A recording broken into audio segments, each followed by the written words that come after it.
Hey friend, welcome back to my channel. My name is Maria. I realized that I have not been introducing myself, but that is important. So I'm Maria, welcome back to my channel. Today we'll be reviewing my January transactions, February transactions, and then we'll be creating my budget for March. Today is March 1st, so I am on it. Hopefully this will be posted by March 3rd, but we'll see. But let's get into it. Okay, so the first thing is that you can see my overall expenses summed up here in the actual column. You can also see the pie chart, which I think is a good graphic display of where stuff is being spent. And then down here, a bar chart where it compares what was anticipated versus what was spent. It is very skewed because of certain categories, which probably could or should be excluded. The first thing I want to talk about is that I added two categories. I added group travel or travel-group trips, and then I also added 2023 goals. Travel group trips, I'm spending money on these group trips that are not being completely split evenly across everyone. So in any case where I might be bearing more of that financial burden, I want to separate that out into a separate category to specify that it wasn't just for me. And so I added that. The good thing is that I already anticipated this spend, and so I saved for it ahead of time. Which leads me to my second thing, is that I need to figure out how I'm going to manage sinking funds, because spending is still spending, but if it was pre-planned spending, it shouldn't destroy the budget. So I'm not quite sure how sinking funds should be managed in both the expense list and even in transactions. At first I was going to put in a sinking fund as a negative amount. If I was drawing money from the sinking fund, then it would be negative on this transactions list. But then this expense number was going to be way less and wasn't an accurate picture of what was spent. So I'm not sure yet, but I think that will be figured out with time. Another thing is that I need to figure out how I'm going to log Venmo as well. I'm too lazy to be like pulling money out of Venmo. Whenever my Venmo account is too low for a transaction, it automatically pulls from my bank account, which is fine, and that should be tracked. But if someone pays me something, I don't know. I don't think I'm at the point where I'm gonna be micro managing my Venmo expenses, which does throw numbers off eventually, depending on where the money is going and coming from. For my 2023 goals, I just wanted to separate that out. I spent in January $12.93 on music notes, which is where I got the score for Interstellar from. And so something like that, is that entertainment? Is that like health and well-being? I don't really know. So I just made a separate one for my 2023 goals. Like one of my goals is to do a cooking class.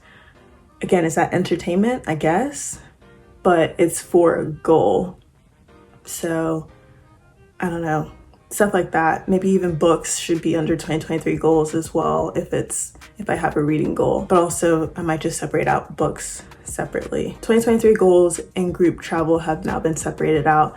Basically, once my other category gets too large, then I'm like, okay, how can I recategorize some of this stuff in here? That's what happened. That other category, either for January or February, I can't remember, was like $900. So I was like, we need to separate that out. So that's how the budget evolved into what it is now. So yes, need to figure out Venmo and then sinking funds. So that's more logistically. And then one thing for January expenses is that travel, group trip, and hobby snowboarding, which the group trip was a snowboarding and skiing trip, is over $8,000 in spend. 8,900, which is quite a bit much. Having those separated out though helps. Snowboarding, basically this is a Venmo situation where I paid for something and then people Venmoed me back, and then I never transferred the money out of Venmo back to my account. That number is way high, partially because of that. Also, I spent $1,800 on all of my snowboarding gear. I should be set with gear for at least 2 more seasons. If not way longer than that. So could be a CapEx type expense where it's like annualized or whatnot, but I did not do that. We're not that sophisticated yet. So $1,800 of that $3,600 was just for getting gear, so I never have to rent anymore, but I do have to pay for luggage fees if I don't fly Delta, because Delta, it would be free for me. $1,800 for that. And then Perfect North, that was like $450 2 times. So that's almost $900 right there that I did not transfer back to my bank account from Venmo. So that's about $2,700. The other $900, not quite sure, but hobby snowboarding was definitely large. Group trip, large but expected. Flights, travel, transport. I think, yeah, it's quite a bit, but it's okay. I'm not in debt, which is key. I overspent the budget by $10,000. Of that, about $9,000 was travel. Almost $10,000 of that was travel related and was anticipated to an extent. One other thing that I noticed when I was doing my January transactions is that there are some things that I bought off Amazon in January and then returned towards the end of January, but they didn't refund it until February. In those cases, I just put it on January because I just want it to be a true snapshot of that month's spend, even though they hit in February. I just added them to the January transaction list. Now on to February. In February, I also added 2 more line items. Number 1 was my birthday, because my birthday is in February. And the other one was me moving out. So this is another situation where the other category was getting too large. So I wanted to specify what it was for. And so me moving out, this is me moving into my friend Emmy's house. I am painting the room and putting up picture molding, and the picture molding was $850. I did not expect that. I also anticipate that I will return a vast majority. Well, I shouldn't say vast majority of it, but I do expect to return some of it, because hopefully I overshot the numbers so I don't have to go multiple trips to pick that picture molding up. But it is quite expensive to pay for the picture molding, which is $850 plus primer, paints, and just some tools and brushes and whatnot. So that is quite a bit much, and I don't think that spending has stopped. I still have to buy the paint and probably get potentially another brush. But, oh, and then I was gonna get some paper, some drop paper or whatever it's called. That shouldn't be too much, but this is just for doing the room. I did not anticipate picture molding being expensive, but here we are. For February, other stuff of note, yeah, restaurants, I think that's the biggest thing. YouTube, I ended up paying for both Canva and Veed.io. I think this is the Veed.io, we can check over here. But I think it's Veed.io that is $360, and so that is quite a bit. Yeah, Veed and Canva. So they both charge for the full year. So that shouldn't happen again until next year. Okay, I don't know. This is annoying, but it does this thing where if I filter, it like hides it. So that's hobby YouTube. Group travel, again, that was for the rental cars for the place that we went in February. That was, yeah, about $2,000. And then I think I actually owe my mom like $300 because we used the Sam's card and I didn't realize it was automatically going to pull from her card, not my card. So I think that actually would be more like $240. I mean, $2,400 instead of $2,100. But other than that, everything else is as expected. I did get a ticket for having an expired license plate. So that was like $100 and something. But let's go to our January and February comparison and then plan for March. So this is comparison and plan for March. You can see how these are empty because these are newer line items. We'll start at the top. Financial advisor, this would be $100. They did email me today saying that all clients will now be charged $2,000 annually, which I promptly emailed them and was like, is this true? Because they said earlier in the year that $2,000 annual fee was only for new clients, and I'm not a new client. So I am confused. Also reevaluating whether it's worth $2,000 a year or not, which is about $167 a month. So that's a 67% increase. But I'm also like, 67% increase for what? Like, if anything, I'm decreasing my meetings and decreasing my dependence on them. So if anything, I should say the same, if not decrease my annual fee, not increase. So we will see what they say, but they have not responded yet. Okay, brokerage is the same thing as last time. So about $20 because it's about $5 a week. And it should be 25. I believe March has 5 Wednesdays. I also should say that for the brokerage account, I'm debating whether to cancel that. I think it's kind of redundant with all of the other retirement transactions that I have right now, but also I do think it helps with the posture of the heart, just like constant reminder to invest. So I might cancel that, might keep it, but for now we'll keep it. And then restaurant, so it looks like I spent 415.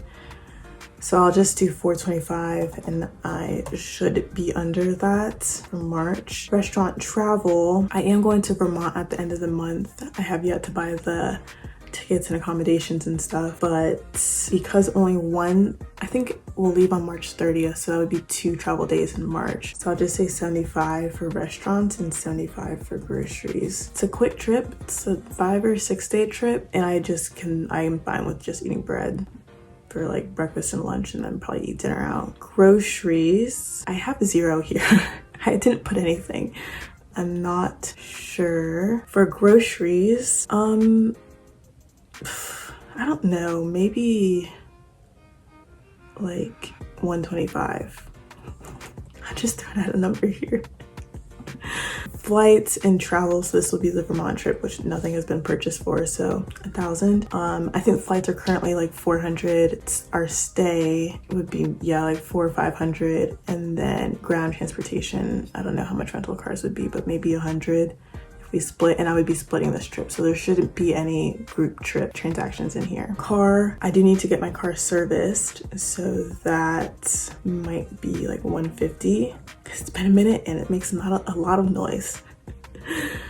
Gas, surprised that it's above 100 honestly, but we'll put 150 for gas as well. Parking, I'll go once every week, and there are 5 Thursdays, $6, so that's $30, but it's like $6.35, so we'll put like $32. Gym is the same, honestly, should cancel that, especially if I'm not on the board anymore. Facials and self-care, got a facial today, that was $90. Still need to tip her. And then I'm thinking that maybe I might get another massage. So I got a massage for my birthday. Oh, I didn't even explain my birthday stuff. We'll come back to that. Well, let's do it now. For my birthday, I went and got my nails done.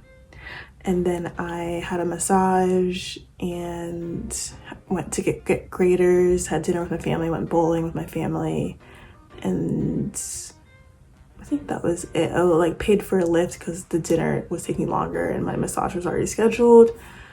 So I ended up spending $230 that day, which is really great. Kind of like a self-care relaxing day. Nothing crazy, but a separate line item there. So facials and self-care, so 90 for the facial, 80 for the massage. That's 170 plus tips, maybe 200. I don't know what entertainment is supposed to be. I don't know why that's there. That will be 0. This will be 0. And then for shopping, this is meant to be clothes. I won't buy clothes this month. So we'll just, well, I put $50 just in case. Let's leave it at that.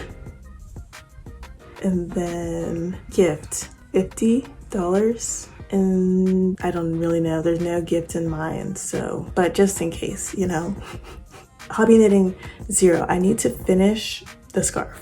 That is a goal for the month. I need to line out my goals for this month, but that will be one of them, to finish the scarf, and then next month start on a sweater. Snowboarding, this really should be 0 because I've already paid for Lyft. I have the season Lyft pass, whatever, so shouldn't have to pay for any Lyft tickets. Already have my gear. If we fly Delta, 0 checked baggage fees, so it should be 0. Hobby YouTube, 0 as well. Other would be like Spotify, which I don't think I have a thing for it, but that should be consistent. Other travel will do 50. Maybe other might grow if I start paying for Netflix when they do the Netflix split, but TBD. I don't even like the idea of it. I don't like the idea of Netflix winning. 2023 goals, 0, but I also haven't planned, so we'll see. Travel group trip, 0. B-day, 0. Moving out, I put 71.69. I think that was just to make it an even number, yep, down here. And then rent, $675. So I would be over by about $810 already, which is quite a bit as well, but trying to just get a general idea of what the spending is like, and then we can figure out how to trim fat next year, or just increase retirement contributions to accommodate a like $35-ish $100 monthly spend. Yes, 810 over, which is not bad, which is bad but not too bad. Not as bad as these months, and this actually includes travel as well. Well, I guess these included some. I guess we'll see what comes of it. So that's it for this video. If you're interested in my 2023 financial goals, it will be here. And here's a video that YouTube suggests specifically for you. See ya.